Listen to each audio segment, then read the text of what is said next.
Thank you, everyone. Thank you for coming today in remembrance of the Pearl Harbor of December 7th, 1941, 81 years ago. Thank you for inviting us. Oh, absolutely. It's our pleasure to have all the veterans here, and some of our residents are here today, too. Thank you. So with us today is Cortland Town Supervisor Rich Becker. Also, Town Council Robert Mays. Representing the City of Peekskill, Pat Riley. Representing the Village of Croton is my dear friend here, Len Simon. Post Commander of the American Legion, 505. Bill Tuttle and his team is here, and also adjunct is Joe Martinelli. Can all the guys at Croton stand up so we can... Yeah, let's see who's representing Croton today. All right. Thank you for coming. And also with us today is Buchanan Police Chief Shane Farrell. I'd like to also, well, they just left. We'll thank them later. They must have known I was going to recognize them. They're very shy, very shy. So thank you for coming today. It's an important day to remember. And let us start now with the Pledge of Allegiance, and I'd like our veterans to lead us.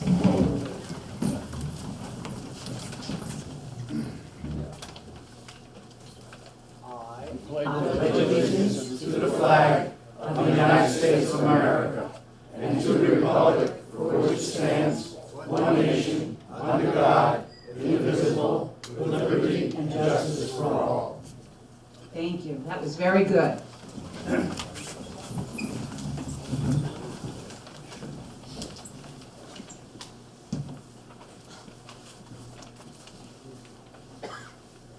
Both microphones, Mike? Just that one's Just fine. that one, okay. Okay. Today we honor and remember those Americans who were killed that day. A day which will live in infamy, said President Franklin Roosevelt. This attack led us into World War II and the birth of the greatest generation. Ordinary people doing extraordinary things. The attack lasted approximately 1.5 to 2 hours. In the end, 2,403 Americans were killed, 1,178 wounded. Battleships and a lot of damage, destroyed or damaged. And there were 8 battleships, 4 that were sunk, and 2 that, altogether there were 8, but six of those battleships were returned to service. 2 of them could not be, and one of them was the USS Arizona. The goal of the Japanese was to destroy the US Pacific Fleet. Even though there was significant damage, what the Japanese missed was oil tanks, ammo sites, repair facilities, and most importantly of all, the will of the American people. The USS Arizona is the only battleship not raised today. Directly above the ship is a memorial, and below you can see the wreckage of the ship. The ship is the final resting place for those who died that day. That they're the only ones that are allowed to be buried there. The last USS Arizona survivor was interred in the ship in 2019. Like I said, only those who were survivors of the ship were allowed to be buried there, but also only the people who were survivors of Pearl Harbor would be able to have their ashes scattered in Pearl Harbor. The day before the ship was attacked, it was filled with 1.5 million gallons of fuel.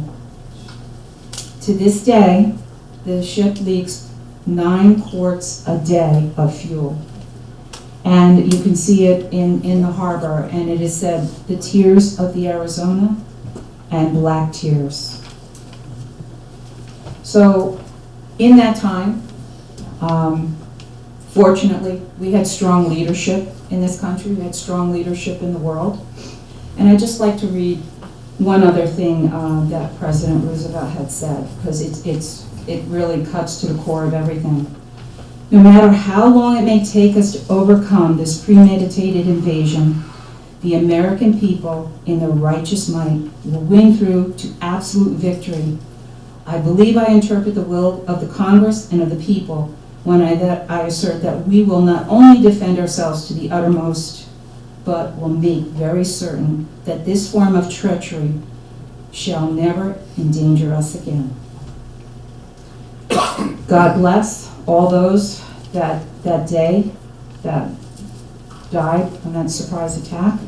God bless our veterans. Thank you for everything you've done for us and our country.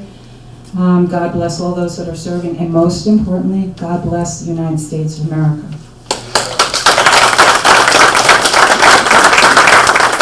And next I would like to ask up is Cortland Supervisor Richard Becker. Thank you, Madam Mayor. Teresa commented on some of the items I wanted to mention, and I don't know if anyone's ever made the trip to Pearl Harbor, but it is a very moving experience. I was shocked at how moved I was going there, and watching the oil drops rise up, and it just makes it all so real. But I think the other thing is that when you finish going through the Arizona Memorial, the president's actual speech that he read to the nation the next day is in plexiglass. The speech is typed, as they did in those days, but he, in pencil, crossed off a lot of things. You can see he put the word infamy in there. And at the bottom is where he wrote in pencil, beyond what the speechwriters came up with, a very positive statement. And basically, I think what it comes down to is that when they attacked us, they underestimated us. They thought that because our fleet was all consolidated in one spot, they could attack it and knock us out militarily. They were wrong. We're resilient, and we came back. And the other is that they thought that they would emotionally defeat us, that they thought we would become despondent and that we wouldn't mount the response. And boy, were they wrong. It steeled us together in a way that made America proud and strong, that led to victory all over the world. That was a great generation, and all those who served after it are just as qualified and just as dedicated and deserve our respect. And it really shows you that it was very similar to 9/11 when we were attacked again on our soil in a surprise attack for which we had no warning. And that's why we have to be ever vigilant and ever maintain our military strength so that we can respond in kind, hopefully to prevent such attacks, but should they happen, we will respond strongly and vigorously and always defend our way of life. So it's an important thing to remember.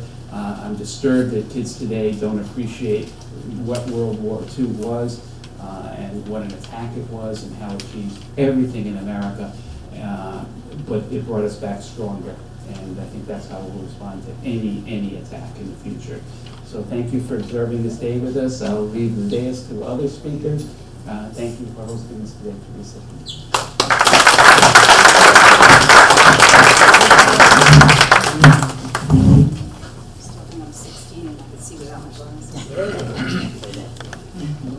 And next, I'd like to invite up William Nazario, Cortland Hudson Valley Veterans Committee Chairman. Thank you.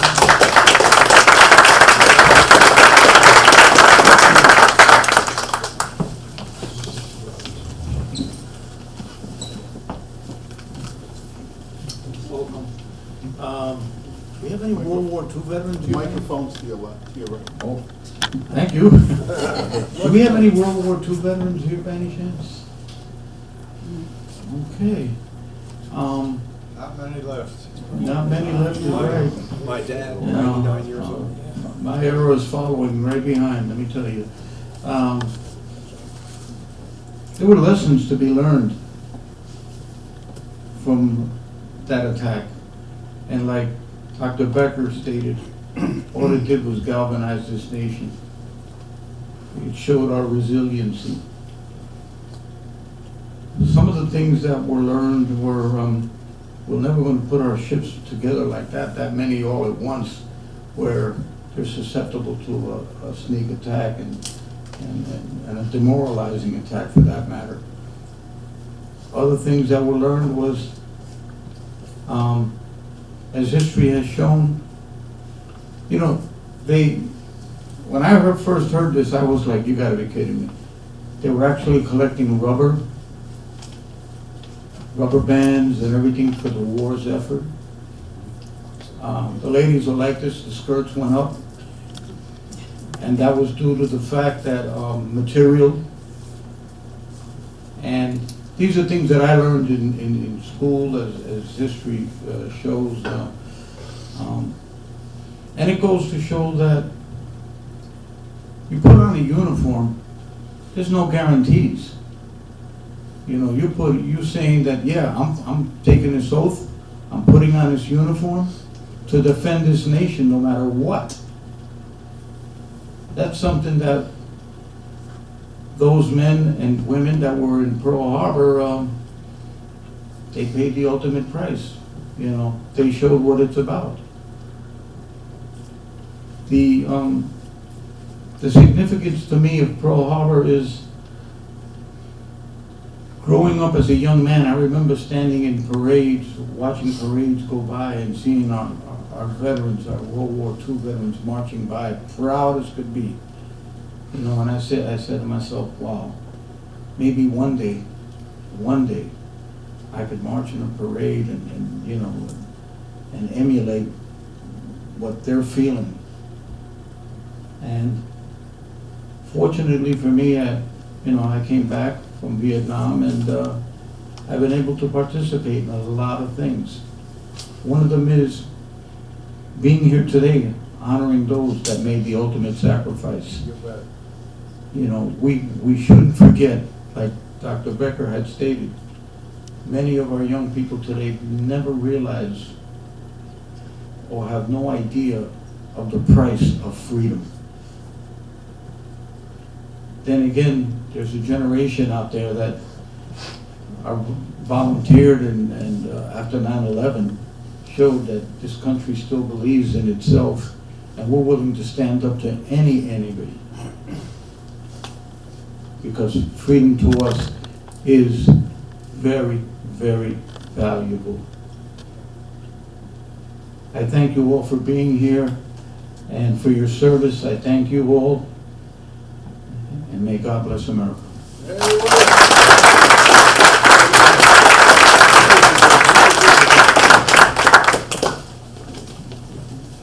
Thank you, Willie. I found that interesting about the rubber bands and the skirts. But I guess you had to live through that era to really see the changes that went on in the country. Thank you. Next, we have with us today from the city of Peekskill, we have Pat Riley. And also, Pat, if you could come up, say a few words, and also Ramon Fernandez.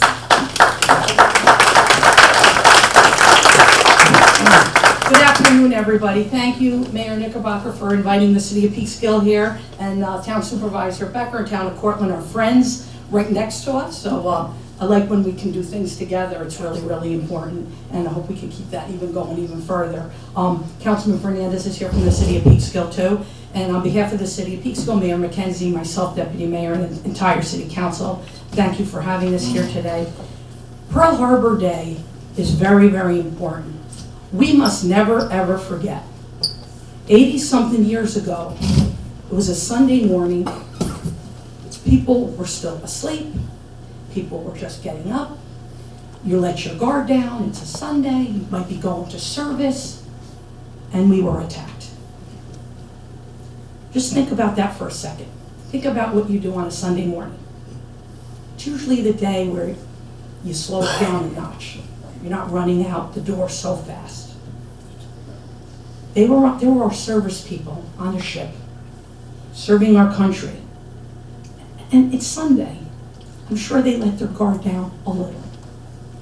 And we were attacked. When I think about it like that, it's become so, you can't even understand the fathom of that, being on that ship and being attacked. So these are things that in our history we cannot forget. This led to the greatest generation, as Mayor Knickerbocker said before. The greatest generation, and veterans out here, you're part of it. We must honor you always and thank you for your service above and beyond every single day. I was raised to honor people that came before us, and I will do that until I have no breath left in my body. That's how I was raised. My family immigrated from Italy. They taught us the value of respect. My grandpa came here and served from Italy. He was young. He immigrated from Italy. He served World War I. Peekskill just did our tribute banners, the military tribute banners. My grandfather, we found a picture of him, World War I in his doughboy uniform. And he's hanging up there near Monument Park. And when I saw that, I just was like a kid. I started to cry. But I thought about my grandpa. And I'm like, you came from another country and you served here in World War I. You fought for your new country. That's dedication. That's what our veterans do every single day. So we honor Pearl Harbor, we remember Pearl Harbor, we'll never forget.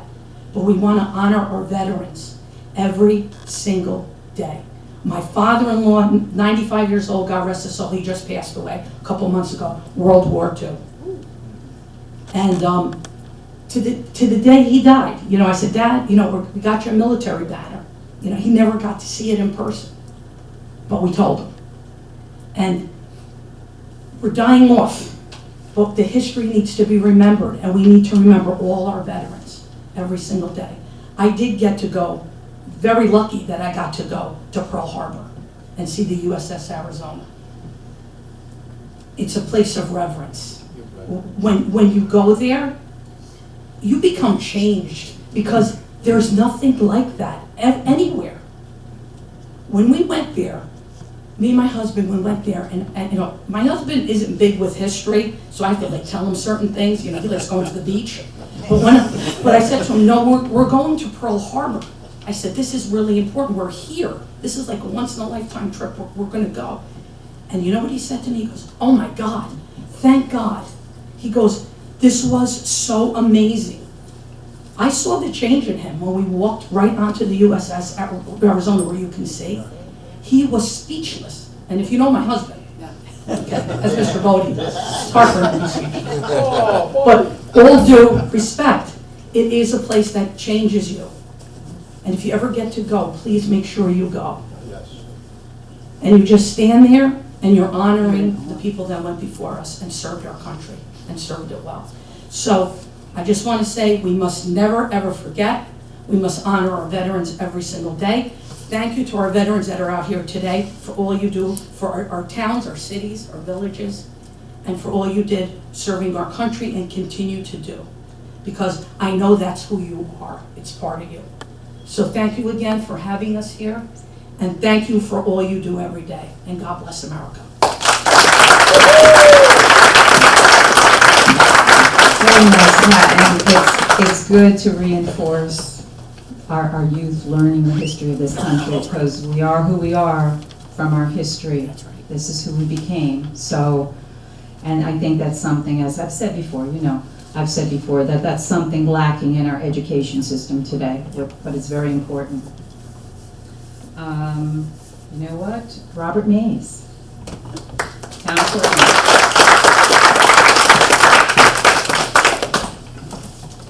Good afternoon, everybody. Thank you, Madam Mayor. Thank you to all my colleagues and friends up here, and thank you to everybody who has attended. Believe it or not, I came up here today to utter a dirty word. Now, it may not be the types of words that you're thinking about, because that dirty word is complacency. And that's exactly what I think we're trying to avoid. What is complacency? Complacency is getting too comfortable in our everyday lives, that we forget that there is evil out there in this world that must be combated and must be prepared for.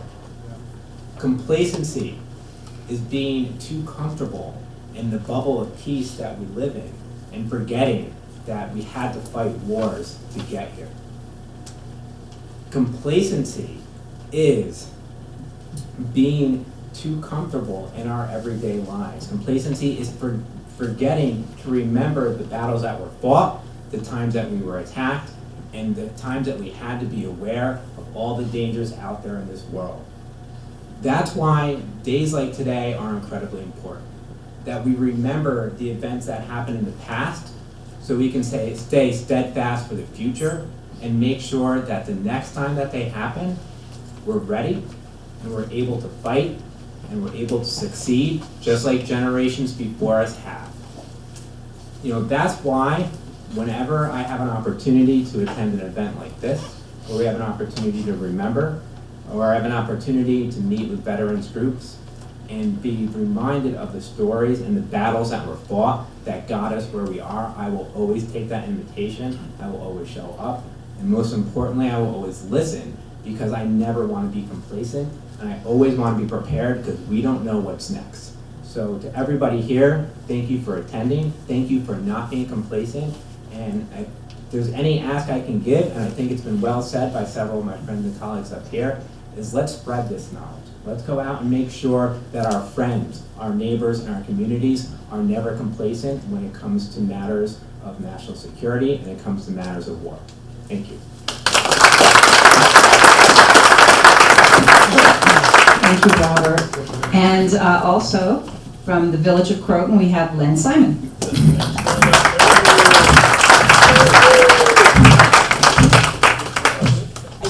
I see you brought your cheering section. Thank you, Mayor. Well, I'm reminded, having listened to everybody so far, there was this wonderful congressman from Arizona who you may remember, Mo Udall, Morris K. Udall. And when he was the fourth or fifth or sixth speaker, he would usually say something like, well, everything's been said, but not by everybody. So now it's my turn. So it really is an honor to be here representing the Mayor, our Board of Trustees, and most importantly, our community in Croton. I want to thank the entire Croton delegation and really point out that they all served in the armed services, but they came home and their service continues. So many of them. John on our planning board, Tex in our fire department. There's so many involved in our community, and we couldn't be the great village that we are without them. So we thank everyone from Croton for that. You know, I brought a few things just to talk about. We have this wonderful, for those of you that maybe are not from Croton and haven't seen it, but we have this wonderful Veterans Memorial in our village, and it shows the 16 World War II boys from Croton who died. And as you drive around Croton, so many of our streets bear their names, and I think that's incredibly appropriate. And so I hope you'll get a chance to visit our memorial at some point and see that and match up those beautiful names with our wonderful streets. I also, in addition to being a member of the Board of Trustees, I'm a docent at the Franklin Delano Roosevelt Museum and Library in Hyde Park, about 40 miles from here. So I sort of explain to everyone what's in the museum, what's in the library, and so part of me is involved with Pearl Harbor every week, and especially the President's speech, which the mayor quoted. What I find remarkable is, we all like to, when the President gives a speech to Congress, whether it's Biden or Trump or Clinton or Bush, you better get comfortable, because you're going to sit there for about an hour and 15 minutes, listening between the applause and and the laundry list of things that he wanted to do. So perhaps there was never a more important speech given by a president of the United States to the Congress of the United States than on December 8th, the day after December 7th. Here it is, the whole speech. About 7 minutes, if you watch it on YouTube, 518 words. It changed the world that we live in, and as Dr. Becker, Supervisor Becker mentioned, this is a hands-on president, and you can see Yeah. his edits. And by the way, if you come up to the museum, and anyone that ever wants to come up there, just give me a call, and I'm happy to give you a tour. You can see his inauguration speech where he uses the word New Deal, handwritten in New Deal for the first time. You can see his speech where he says, handwritten, we have nothing to fear but fear itself. He is really the architect of the world that we live in today. Got us through the Depression, got us through World War II, came up with the idea of the United Nations. So it's important, I think, to remember everything about Pearl Harbor, but especially to say a few words about President Roosevelt. And of course, as been mentioned, Pearl Harbor itself, 20 vessels, 300 planes, 2,400 deceased, 1,000 wounded. But when you go there, and I hope some of you have been there, I hope everyone will go there, you really are, you're seeing a memorial, but you're really standing in a cemetery. It's incredible how of the 1,177 sailors who died on the Arizona, 1,102 of them, virtually all of them, are buried there someplace. So it's really a national graveyard. And when we went there, it was 2001. Our kids were there, and our three boys were 16, 13, and 7 at the time. So going back to what Mr. Nazario said. We have to tell our children about this, but the best way I think to tell them is to show them. And a trip to Pearl Harbor, beautiful Hawaii, that you can spend a day doing the Pearl Harbor thing is probably the best way to see it. When you see those oil bubbles rising, those tears of Arizona, as the mayor said, you'll never forget it. So. We live in a world today that was very much born on that day of infamy. I think it's important to remember that. I'm going to call this today the second best ceremony I ever attended for something like this. The first one was with my father in 2004. He's 99 years old. I saw him just the day before yesterday, and his journey is continuing, and he'll be taking the next step on that journey sometime soon. But growing up, and maybe this was the way with your dads or your families growing up, my dad never mentioned World War II. He enlisted when he was 19. He always said he enlisted in the Army Air Corps, so he didn't have to go into the infantry, and so he could have a slightly better chance.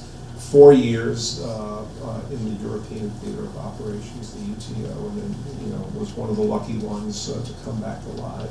But he never once mentioned World War II when we were growing up. It was not a dinner table conversation, and I think a lot of the veterans that day were like that. So, but in 2004, I was living in Washington D.C. at the time, and that was when the World War II Memorial was dedicated, and if you have a chance to see it, if you haven't already, it's a wonderful thing to see.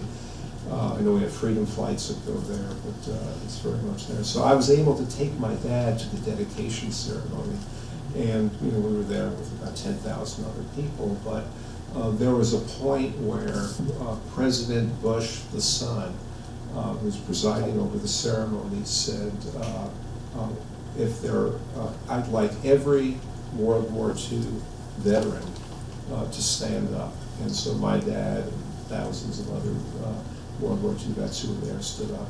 And then he saluted them, which was remarkable. And that broke open the floodgates. And my dad has been able to talk about the war not only ever since then, but constantly, including this past Sunday when we saw him, and he started wearing his cap, with his with all of his medals, and it's a wonderful thing. So I think today is it's a day of infamy, but it's also a day of honor. I think we need to honor the memory of President Roosevelt. We need to honor our World War II boys, the ones who left behind, and the ones that, like my dad, were lucky enough to come home. And we have to say a prayer for all of them, and of course, remember. Thank you very much.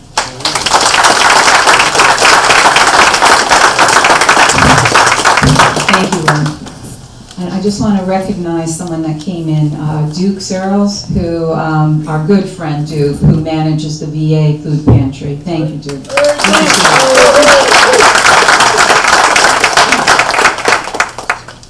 And then I would like to invite up Bill Tuttle. He is the post commander of the American Legion number 505. Okay, I did that. Good. Thank you, Bill. Thank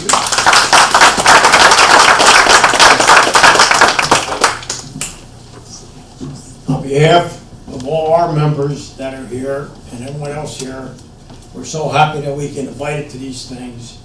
And like they're trying to say, don't forget about the wars. Well, I know every village you're allowed to put your banners up. But the only problem is, we didn't fight a war with a slingshot. And we're not allowed to have any banners with a gun, which I think is ridiculous. So everyone I always took into the village to be put on was no. So I have a banner with no, just my name on it. Because you're not allowed to show a rifle or anything. Which, you know, I don't know how you're teaching kids that you fought in the war with a slingshot, I guess, I don't know. But we are so happy to come here, and I'm so glad to see my buddy, Mr. Bodie, that I had a lot of fun at county meetings with. And Eugene, the hot dog man. And if you all forgot Willie, we had the honor of watching him on TV throw out the pitch in the 7th inning stretch when they used to do God Bless America, which they do not do no more. But I guess Willie must have been so good. But on behalf of our post, we say thank you very kindly. We appreciate it. And next, we want to see the police chief.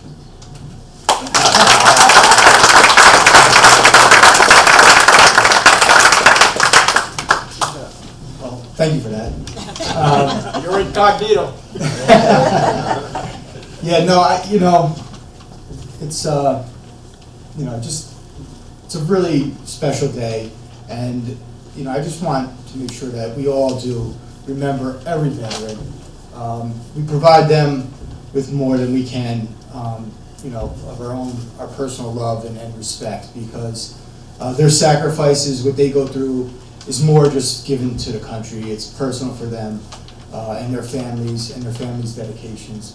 So I just want to always thank every veteran served at any time, at any point, for their service. And do I have any Navy guys in here? Or? No Navy guys? One Navy guy? Any Army guys? Oh, go Army, beat Navy. That's this weekend. No, but again, just one last time, just really appreciate everybody here, every service, and everybody out there for their dedication to our country. We couldn't do it without you. Thank you. Thank you. Thank you, Shane.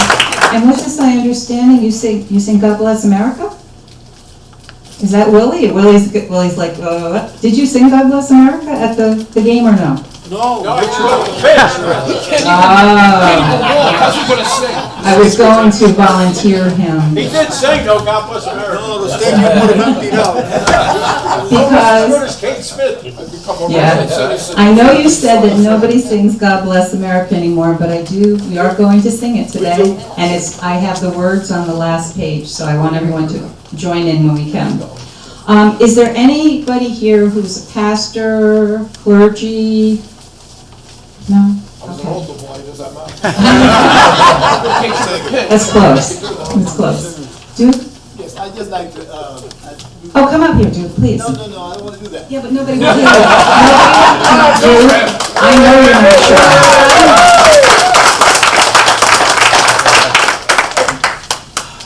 Thank you, Teresa. I was listening to everyone talk about reminding the youth, the young kids today about veterans. There's a program that started down in Thornwood. It's Take a Vet to School. It's been going on for the last 7 years, and I've been involved, and it is good that these young children get to know what a veteran is and what we've done for the country. I think it should be spread more. I don't know how we can do it, but I think it's a good program because the children, the kids, the young children don't know. They have no idea. But when they bring their family, when they bring their friends to the program, they get to know more. Because we go into the classrooms, we talk about our experiences, and they get to know what a vet is all about. So I think that program should be spread to all our schools. Thank you for letting me talk.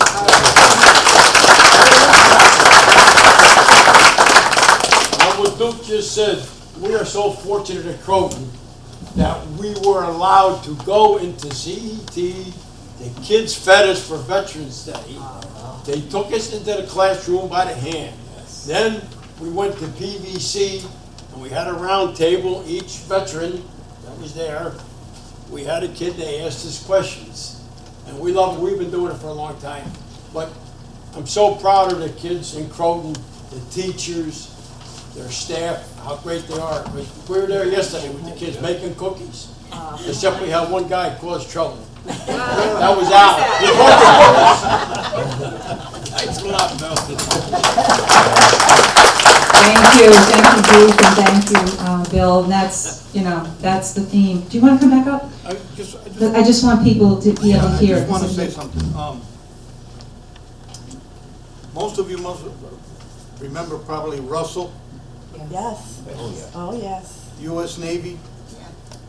Well, Russ and I, he was my co-chairman, and one of the things he said to me was that he went to Pearl Harbor after the attack, and his job was,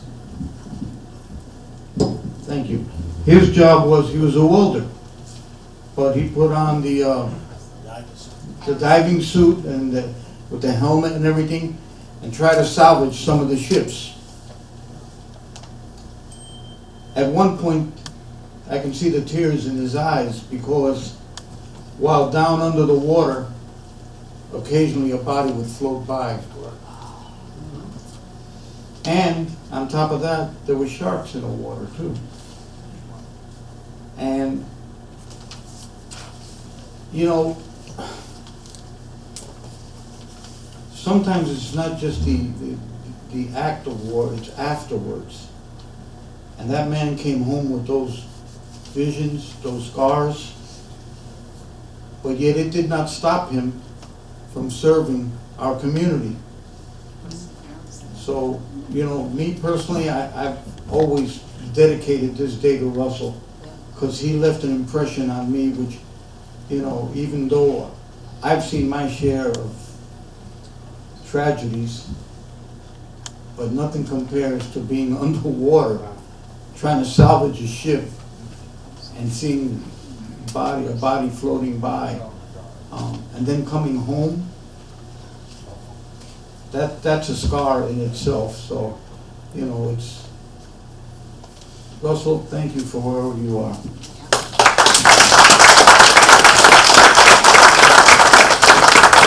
Yes, thank you, Willie, for mentioning him. He was a Buchanan resident. Yeah. Great guy. Oh, yeah.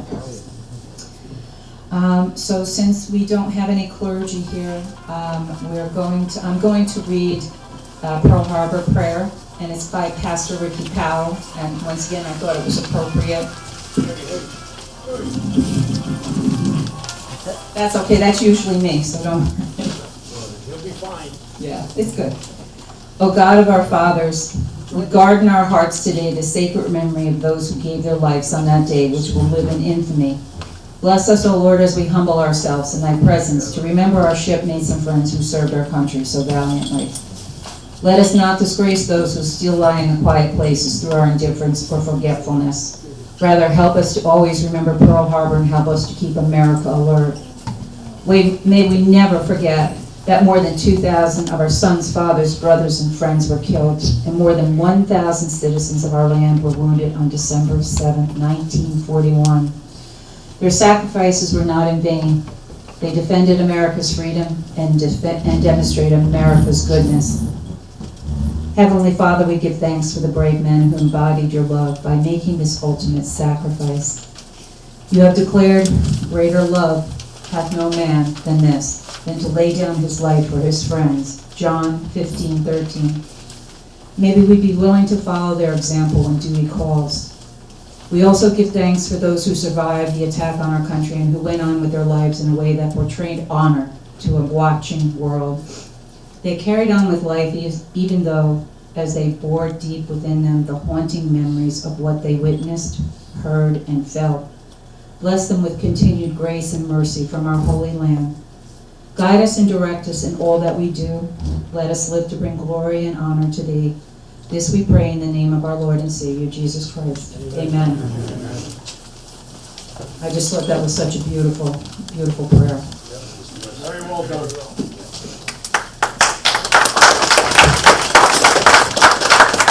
And now we are going to have a moment of silence, and after that we are going to have the incomparable Phil Miller play us taps. So first a moment of silence, and then Phil.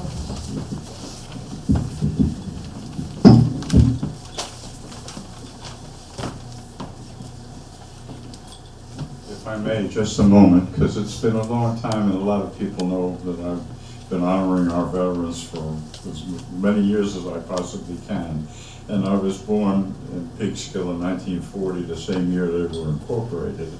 And I was only a baby when my Uncle Jack, the day after being an NYPD officer, enlisted and flew bombers in World War II. And of course, he was of heroic proportion to me when I was old enough to recognize him. I've been playing since I'm a Boy Scout in 1952, as Fremont Reef would remember, when I volunteered with the Mohegan Firemen. But instead of long-winded speeches, this is how I express myself, to honor those who have given us so much.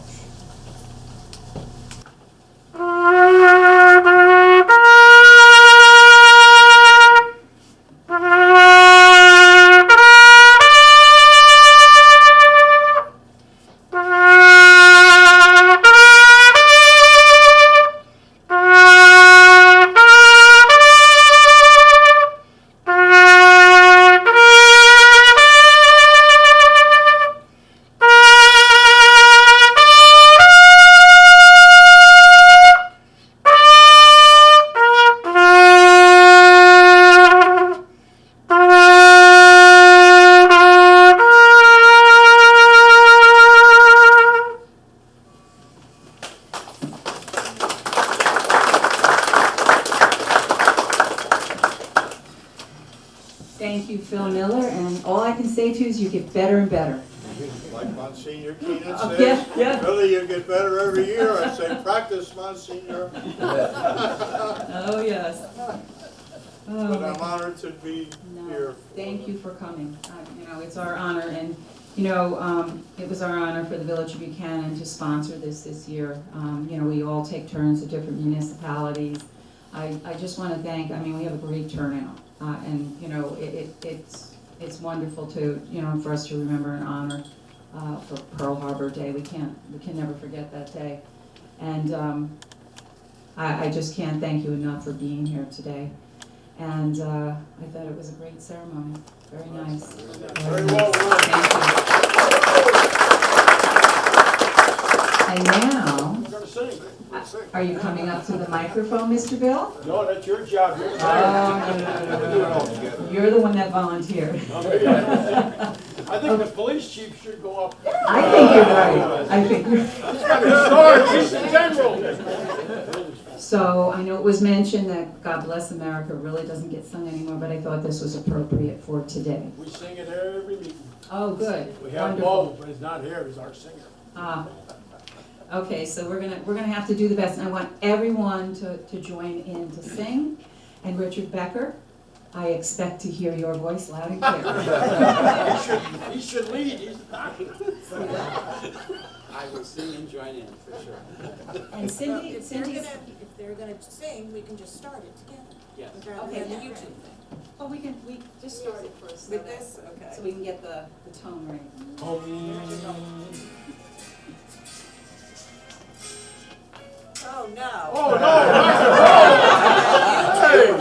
No, we're not singing Rudolph. Gosh. That's okay, we're gonna sing. Thank you. Let's Thank you. go. I want to thank Cindy too, and Marcus Serrano and Joanne. They helped put this all together, so, you know, thank you so much. Thank you. And we are gonna have lunch. I want you all to stay and enjoy lunch with us too. Are we having ice cream? I'm gonna see if there's any in the freezer just for you. Try Okay. again? Three. God Bless America, land that I love. Stand beside her and guide her through the night with the light from above. From the mountains to the prairies to the oceans white with foam. God bless America, my home, sweet home. God bless America, my home, sweet home. Thank you all for coming. God bless America. Brother-in-law was in the South Pacific when he was 17 years old. He was on this here ship, the Mindanao. This is what it looked like. It really wasn't shot up. What happened, a sister ship was about 3 football fields away from him, which was, let me say here, Mount Hood was a explosive ship, had all kind of armament on it. And they never found out really what happened. The whole ship blew up. 350 sailors died. And about 22 ships and boats near it were gone. And like I say, this is my brother-in-law's ship. They said 84 got killed on that because of the shrapnel coming from Mount Hood. And if you want to look at these, it'd be right here.